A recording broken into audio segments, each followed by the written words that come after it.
You see, one of the ways you meditate is to repeat thoughts again and again and again. It's a practice till today. Till today. I can play a teaching, play a message, play scriptures, play verses again and again.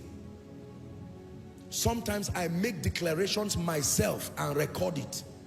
Prophetic declarations myself, and I put it on repeat while I sleep. There are times I want to focus on just 2 verses. I meditate on those 2 verses. I first quote them and then make prophetic declarations by myself. They are in my phone. And I play it on repeat. Whether I'm awake or sleeping. Sometimes I'm doing my study and they're playing. The goal is not awareness. I'm transporting it to a realm.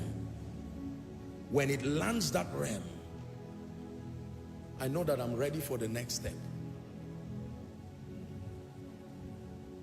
I've shared with you my story.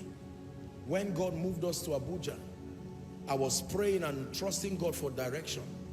And God told me, like he did Abraham, get the map of Abuja, get the map of Nigeria, get the map of Africa, get the map of the world.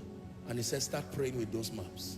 So every time I'm praying, I will place those maps, 4 of them. I still have them till today. And lay my hands. One day, something happened to me. I looked at the map of Abuja and it became small. Very small.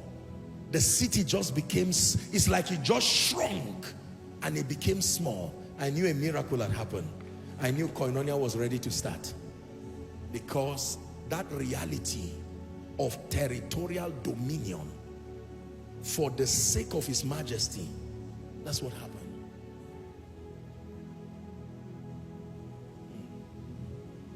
Hallelujah. But every once in a while, not every time, I revisit those maps again.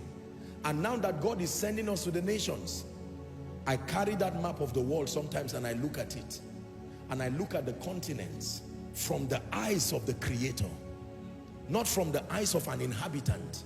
You can't see that far. But when you stand with the Creator's lens, you will see that there is no nation you cannot conquer. Men like John Knox saw this and they said, God, give me Scotland, not a community. Give me that territory. Listen, when you do this, you can see great things. You can put your businesses and say, by God's grace, I will have a global business for the kingdom. People will laugh at you. It's not an attack. It's a usual thing with men. Men are permitted to laugh until your result bail you out. Provided you have not produced result, don't be angry that men laugh and mock. Mockers are a natural pathway to greatness. If you don't find them, you're on the wrong path. Their presence validates that you might be doing something right. So you continue. But when you emerge, you get that thing to your consciousness, you will marvel and wonder at what happens to you. Hallelujah.